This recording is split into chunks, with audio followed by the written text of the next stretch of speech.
they can go on any longer. Don't know if they are able to put their next foot in front of the other. Take the next step.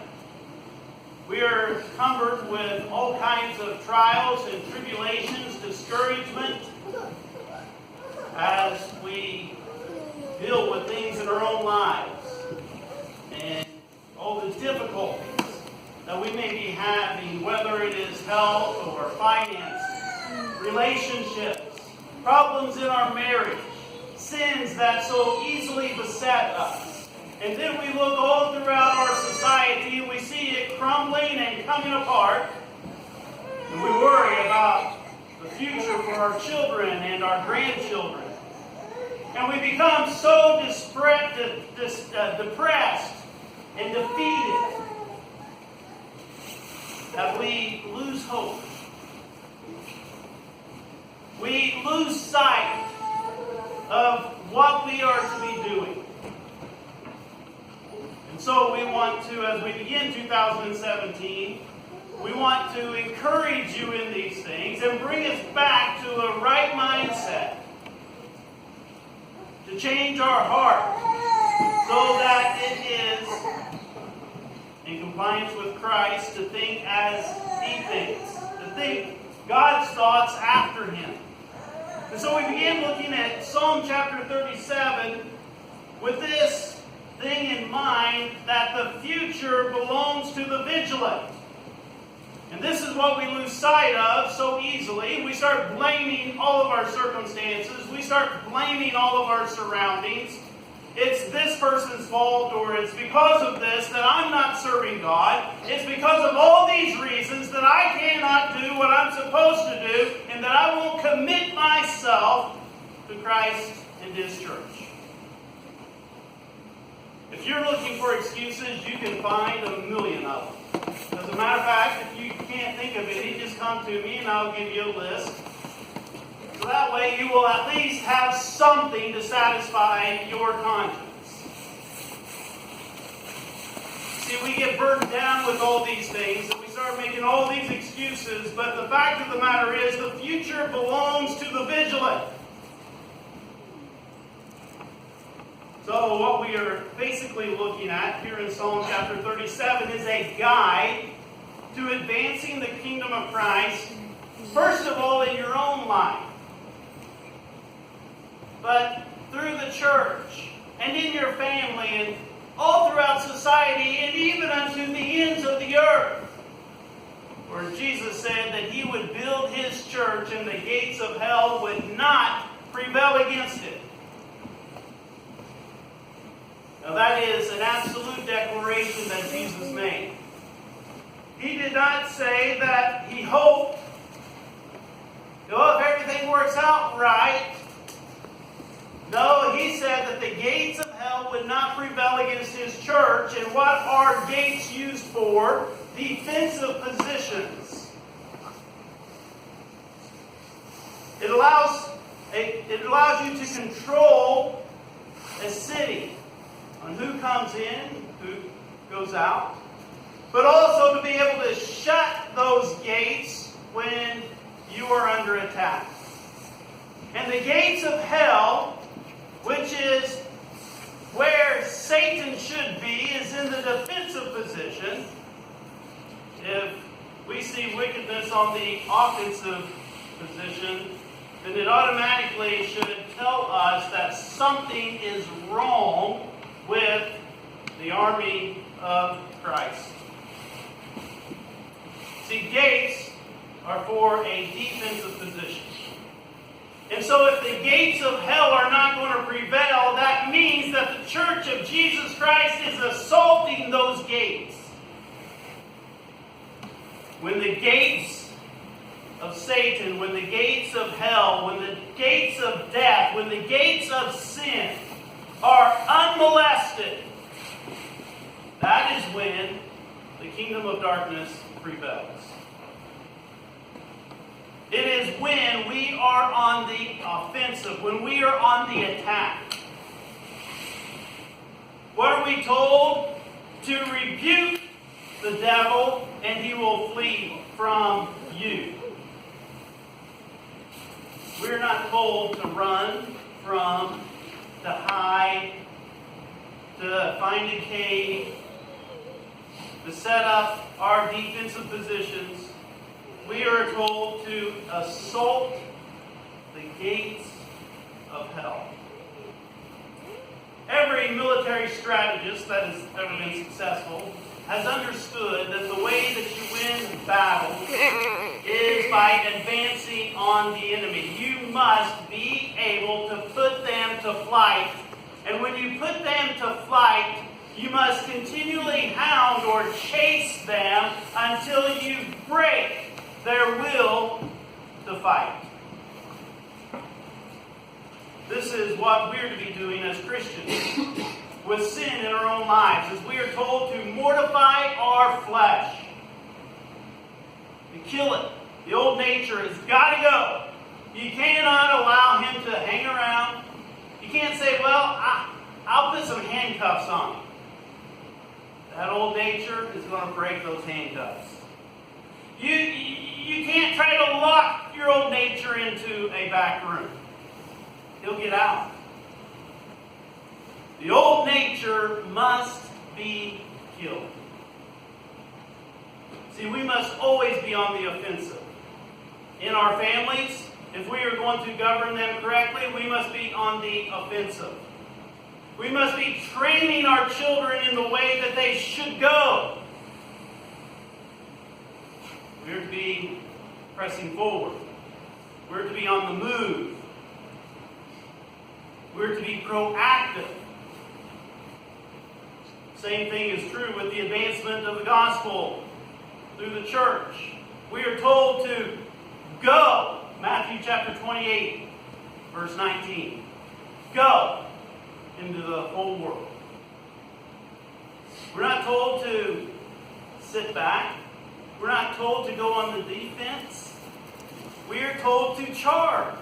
Basically, what the Great Commission is saying, it's sounding the bugle to charge. Well, when we look at all the circumstances in our society, what are we told to do? Proverbs chapter 28 and verse 4, it tells us that the wicked flee when no man pursueth. In other words, wickedness cannot stand. Now we know.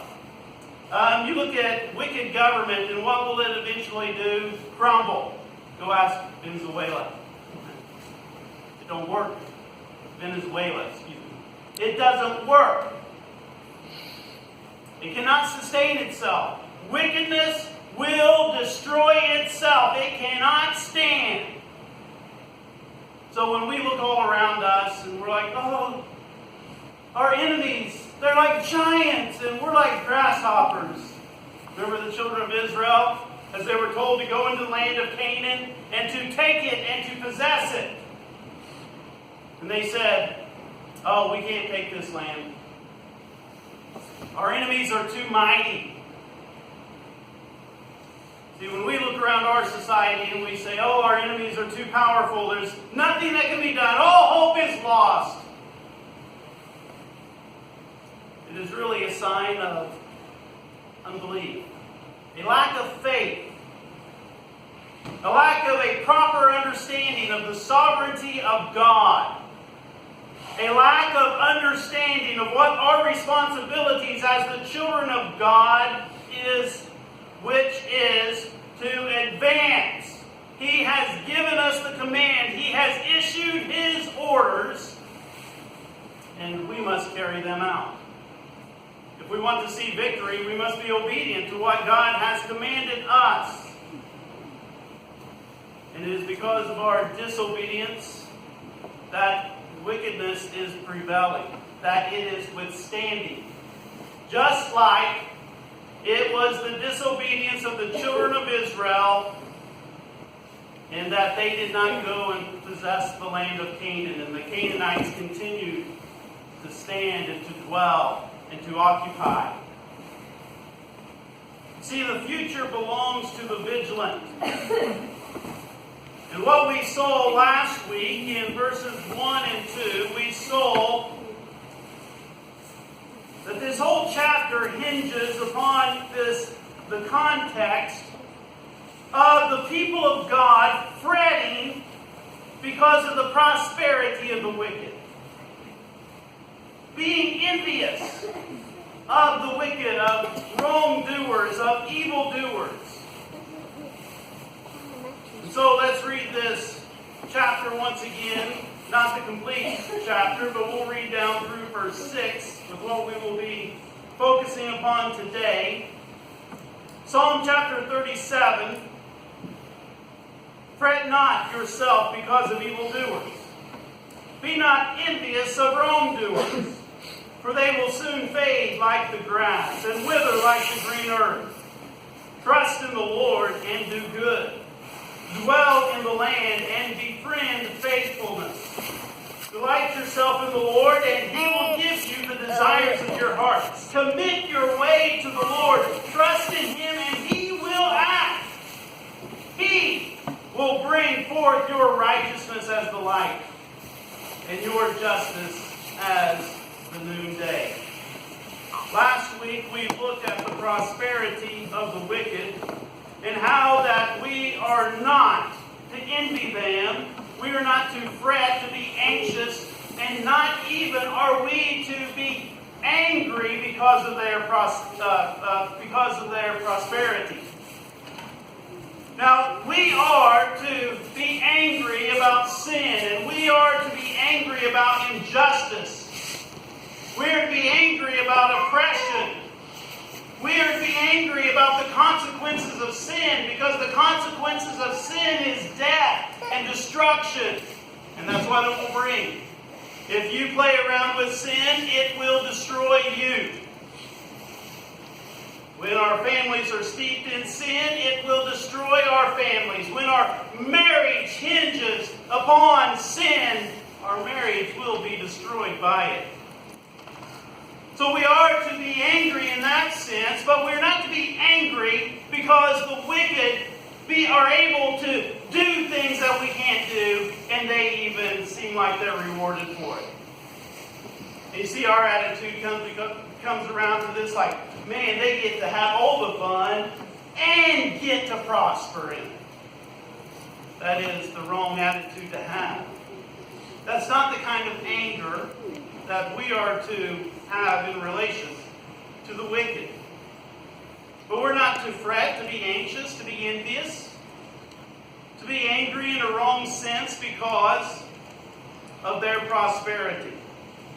Now, we should have this discontentment in that the Church of Jesus Christ is not advancing, and the Church of Jesus Christ is not growing, and the Church of Jesus Christ is not prospering. Now, we should have discontentment in that area, but we are not to envy those who are prosperous in their wickedness. And so, this whole chapter deals with that mindset. And what we are to do when we see the prosperity of the wicked. And we are seeing the wicked prosper all around us right now, in this day in which we live. But David says, don't misunderstand their prosperity, because they will be cut off. Don't fret because of them. Don't be envious of them, because they are going to be destroyed in their wickedness. Of course, unless they repent. What we're going to look at today is verses 3 through 6. We're going to look at the next topic here in this chapter, and actually it is the first statement in reference to the proper mindset concerning the prosperity of the wicked. And David says, trust in the Lord and do good. So shalt thou dwell in the land, and verily thou shalt be fed.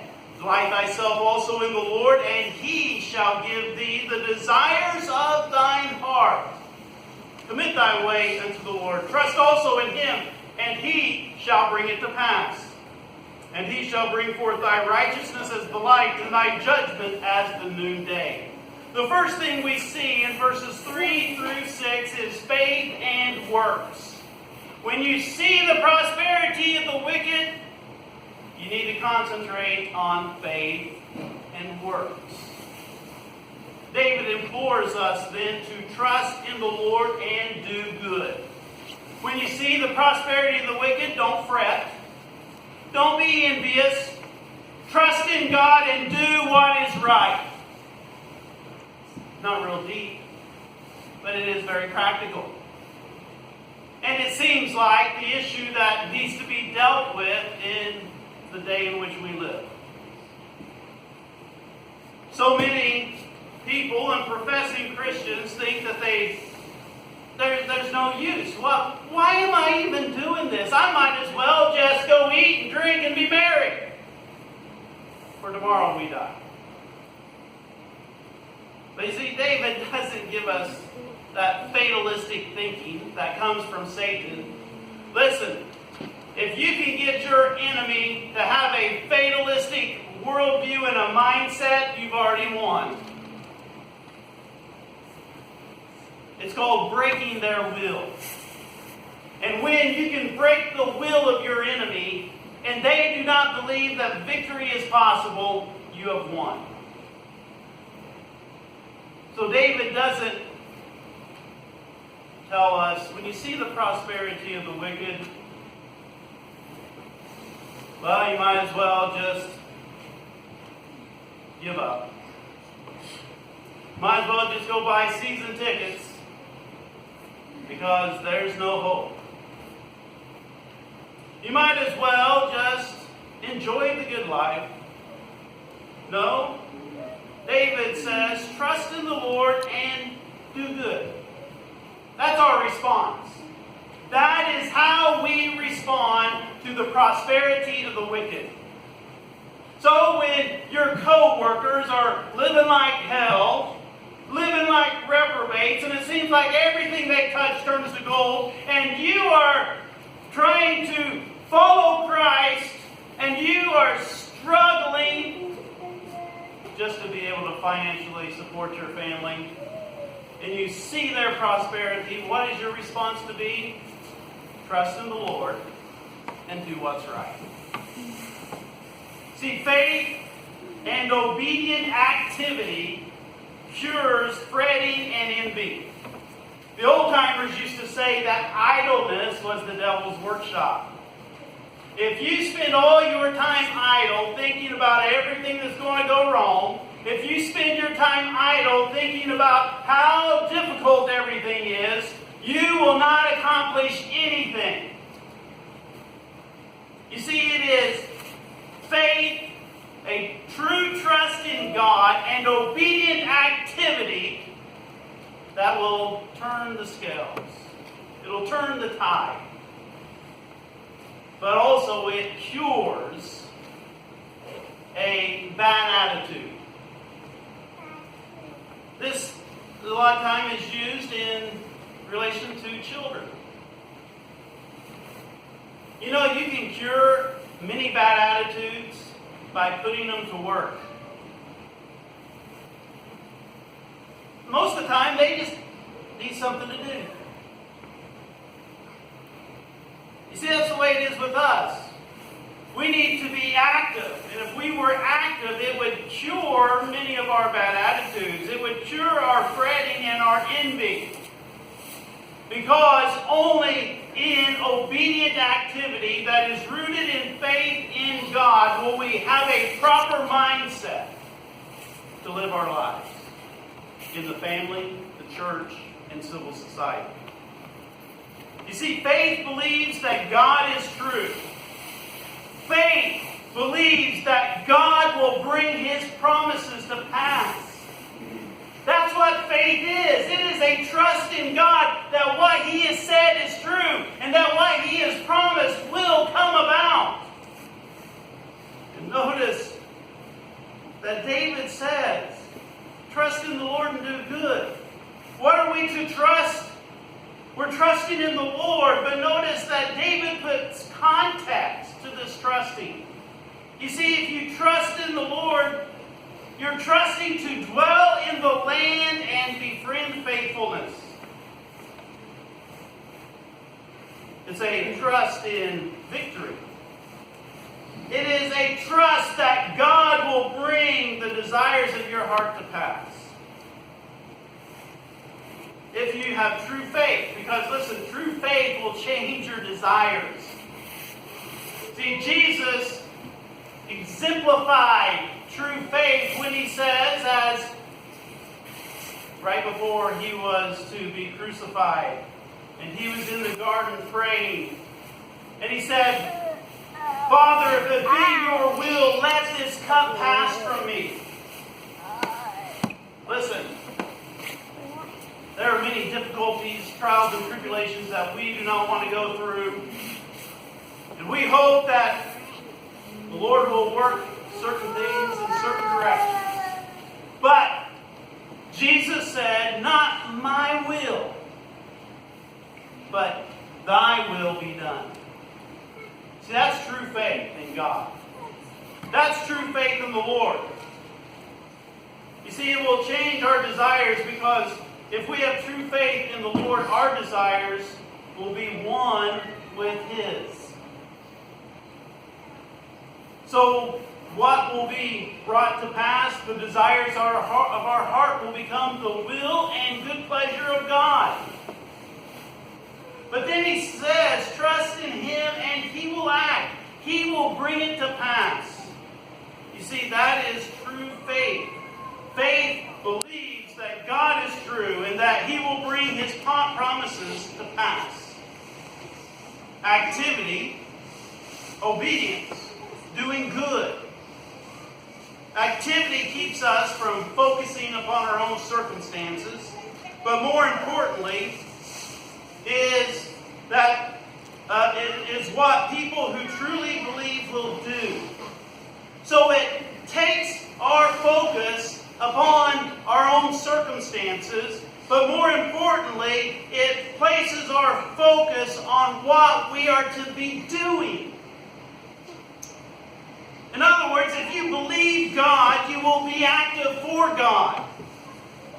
If you believe in a vision of a company, you will be active in working hard for that company.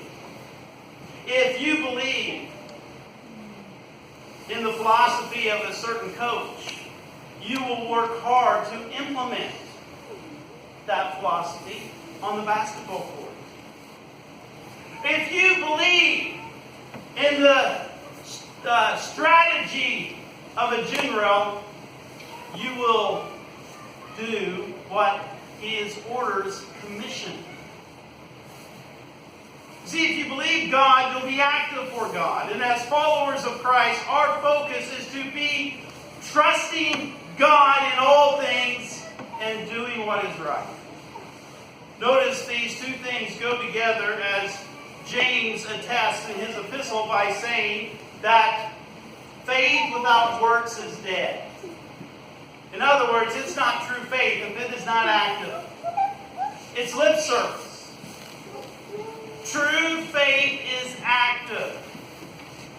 Whenever we profess faith, but we are not active, it shows that we do not truly believe what we are speaking. You see, the children of Israel did not have true faith because they did not believe God. They said that they were followers of God, and God said, go take this land. I will be with you. I will fight for you. I will cause you to triumph over your enemies. We believe in God, but we don't believe in Him that much. See, Hebrews says that they did not enter into rest because of their unbelief. Disobedience is unbelief. And so that's what we have here. Faith without works is dead. It must be faith and works, because if we truly trust God, we will do what He is instructed. Obedience is the true test of faith. That is why the title of that psalm, that hymn that we sing, is Trust and Obey. For there is no other way to be happy in Jesus. And this is what David is talking about, this happiness in the Lord. It is the will and good pleasure of God being brought to pass unto those that trust in Him and do good. Obedience is that true test of faith. It is not just trusting God without doing good, which is antinomianism, nor is it just doing good, which is legalism.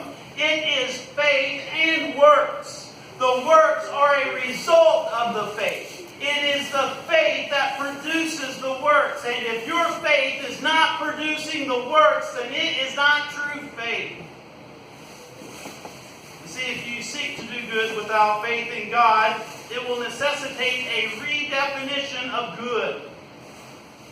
Good will then be redefined according to your own opinions and standard of good. God must be the ultimate source and standard for good works, or it is simply humanistic self-righteousness and humanistic faith. As we've talked about before, a faith in faith. That's what we hear going throughout our culture nowadays, because everybody now is of faith. Even Carrie Underwood is singing about there's got to be something in the water. But what she describes is a faith in faith. We must have a faith in God. A faith in God and in His revelation. Or it is not faith. So, what is true faith then? Let's first define what we mean by trusting God. In other words, what is true faith? See, this word trust in the Lord in verse number 3 is equivalent to faith. That's what faith is. It is trust. It is believing. So, what is true faith? The Hebrew word translated here in our text means confidence. True faith is a confidence in the Lord. Notice it is not trust, faith, or confidence outside of the Lord, but it is faith in the Lord. It's not trust for the sake of trust. It's not trust because you think everything will work out okay in the end. It is a trust in the Lord. It's not a blind faith in karma. It's not the modern American church of idea of faith in faith. It is not positive thinking. It is not just thinking positive. That is the definition of faith. It is more than thinking positive. You can think positively all you want, but the laws of nature will override them. So you can think you are a bird. You can have the utmost confidence. Confidence so great that you're willing to go downtown Indy and get on top of the highest skyscraper and jump off and start flapping your arms as hard as you can. You can think positively all you want to, but the laws of nature will overcome your positive thinking. It will overcome your faith.